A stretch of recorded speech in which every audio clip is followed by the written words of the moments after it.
Ya, saya mau klarifikasi dan saya mau minta maaf.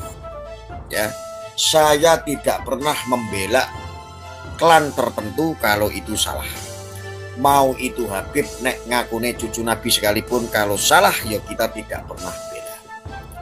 Mau itu ngakunya kiai, contohnya Imaduddin, kalau dia bikin keruh suasana, memunculkan sebuah polemik yang akhirnya terjadi pengkotak-kotakan, pemecah belahan umat terjadinya, yang isinya adalah ujaran-ujaran kebencian pun saya tidak setuju, walaupun sekalipun itu seorang kiai yang katanya alim.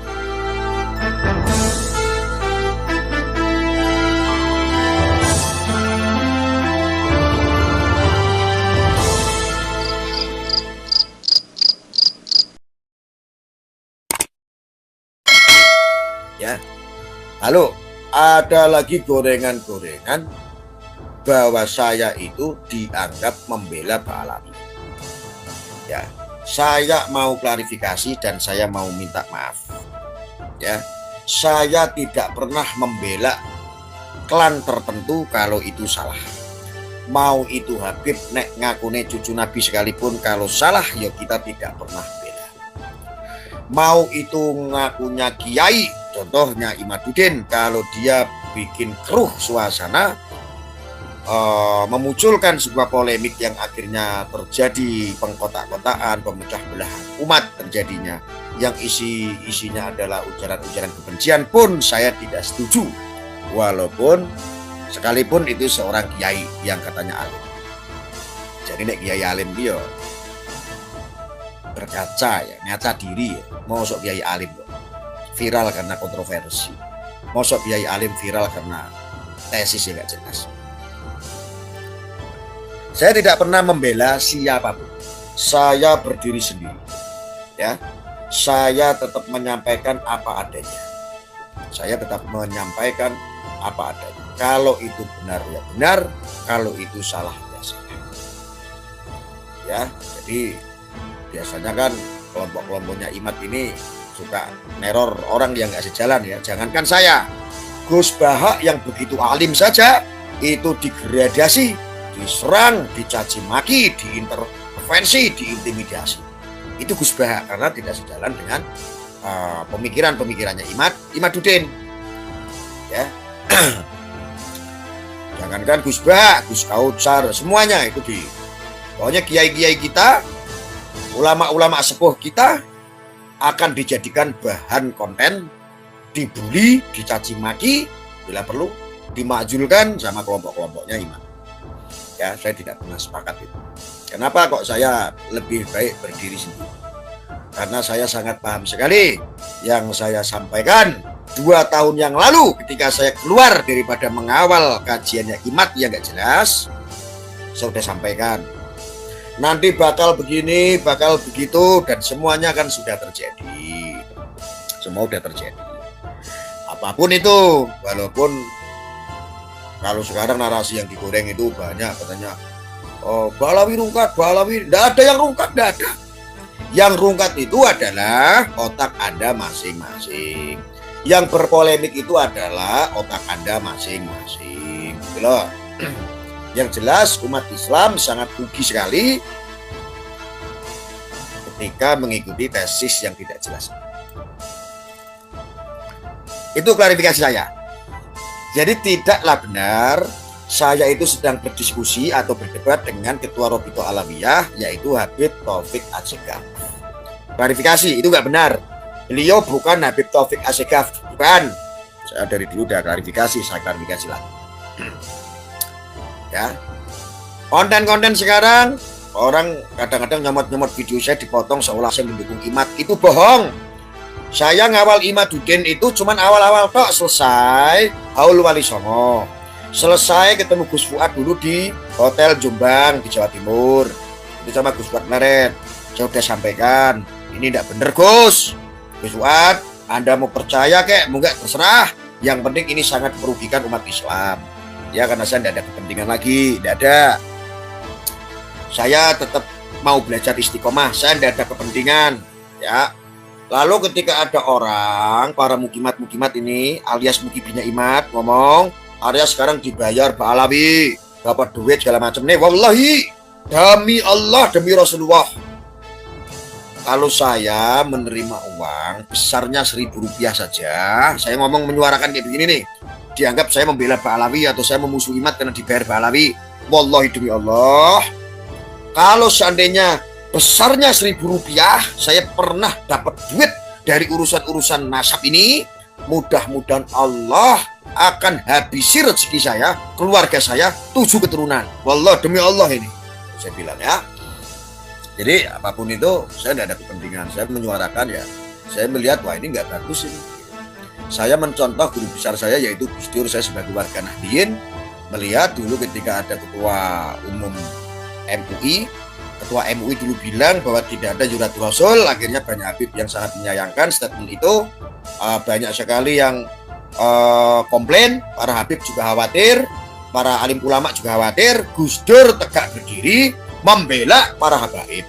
Itu Gus Dur. Kenapa? Gus Dur kenapa membela? Karena Gus Dur sangat paham, karena dengan polemik-polemik seperti ini, apalagi tesisnya Imat yang nggak jelas ini, tesis yang lemah tapi sengaja dibuat polemik ini, akan menjadikan pintu-pintu Wahabi masuk, akan menjadikan orang-orang oknum oten-oten itu masuk, akan menjadikan pintu-pintu pembenci oleh amaliyah orang Nahdlatul Ulama pun akan masuk, dan termasuk orang-orang abangan yang jauh dari dunia keagamaan, yang jauh dari dunia pesantren akan ikut-ikutan. Kita orang-orang santri, kalangan-kalangan yang pengamat keagamaan akan dibenturkan sama orang-orang abangan. Paham nggak? Ya bisa dipahami ya. Jadi ini adalah klarifikasi dan permintaan maaf saya. Jadi saya minta maaf ini sama Imat. Saya minta maaf. Saya nggak ngawal, saya nggak benci sama ente. Cuman saya benci dengan perilaku ente yang membodohi umat. Tesis lemahmu dimunculkan untuk menjadikan sebuah polemik. Yang mendukungmu adalah kelompok-kelompok abangan, orang-orang oknum oten, orang kelompok-kelompok Salafi Wahabi, dan ini tidak bisa dimungkiri. Ya, tidak bisa dimungkiri, itu fakta itu. Jadi sangat merugikan umat muslim, ya, terutama Nahdlatul Ulama yang sudah sukses kamu pecah belah. Ansor Banser pecah, NU pecah, terus Fatayat pecah, IPBNU pecah, semuanya pecah. Ono sing kono, ono sing rene. Biasa iki kayak Imaduddin sekarang itu kayak jadi nabi lama-lama, hebat. Padahal dulu itu tanpa kita. Kalau pertama Mat, kamu dulu tesisnya saya nggak sambut, nggak saya viralkan, ya kamu bukan jadi apa-apa. Cuman kamu itu salah. Kamu hanya memikirkan diri sendiri. Yang penting kamu itu pegang mobil Alphard, sudah dapat mobil Alphard, tanpa memikirkan umat, kerugian umat seperti apa, terpecah belahnya umat seperti apa, dari polemik ini adu dombanya seperti apa. Jadi sudah, stop lah ya teman-teman. Saya kasih tahu kalian yang awam-awam, mohon maaf nih ya, saya sampaikan lagi. Saya sebetulnya udah males ya, saya sampaikan lagi. Kalian itu hanya dimanfaatkan, kalian itu hanya dibodohi. Coba bayangkan, polemik kajian nasab kok sudah berapa semester, tesisnya udah berapa semester, katanya tesis kok sudah 3 tahun, kuburan palsu ya sudah 3 tahun. Anda itu cuma dipermainkan kok. Kalau masih ada yang percaya, ya mohon maaf. Yang masih percaya sama tesisnya Imat, yang masih percaya dengan polemik-polemik makam palsu lah ini segala macam, berarti Anda ki wong goblok. Lah wong 3 tahun ki lho mung goreng pelaku niki ora ono. Itu namanya 2 tahun yang lalu yang pernah saya sampaikan, Imaduddin itu sedang membuat jarum di tengah lautan. Golek ono dhewe. Engko rek kelelep dhewe. Fakta enggak? Fakta. Kamu menemukan apa sih? Kecuali kamu punya kepentingan bela Imaduddin, pengen konten gitu, pengen banyak viewer, pengen banyak subscriber. Nah, itu pendukung Imat tuh rata-rata kepentingannya di sana, membranding, membangun sebuah channel. Nah, itu kepentingannya pembela Imaduddin. Kebenarannya nggak ada. Nah, yang netizen ini yang awam-awam ini kasihan aja, dibodohi selama 3 tahun dia. 3 tahun sudah dibodohi. Ya saya rasa begini, kita semua ini udah tua, sudah dewasa semua. Sing lanang-lanang, sing wedok-wedok yo wis bodoh jembutan. Saya rasa kalian itu kan bisa memilah-milah mana baik, mana yang tidak. Ya saya tahu itu Anda udah tua-tua semua, wis bodoh jembutan. Sudah bisa memilah-milah mana yang baik, mana yang tidak. Apapun bentuknya, yang namanya pewaris Nabi, ya, para alim ulama, para kiai, para habaib, kalau dia itu membawa panggung-panggung pengajian itu untuk jalur-jalur kebencian, saya rasa itu perlu ditolak. Itu perlu kita yakini bahwa perilaku tersebut tidak perlu diikuti. Ikutlah ulama-ulama sepuh, ulama-ulama yang betul-betul kondang terkenal itu karena kajian keilmuannya, bukan karena kontroversinya. Tapi ya saya berpikir maklumnya itu apa? Anda saat ini tuh memang disibukkan dengan hobi-hobi untuk menonton, untuk menjadi menikmat konten yang suka ribut. Makanya ndelok kiai sing ribut ya seneng, habaib ribut ya seneng. Saya tidak sepakat kalau ada oknum itu, tidak sepakat. Tetapi kalau memukul rata, Anda memukul rata, jadi harus gendeng, aku harus menganggap bahwa sampean itu ngaji ya percuma, belajar sekolah percuma. Kata saya begitu. Ya.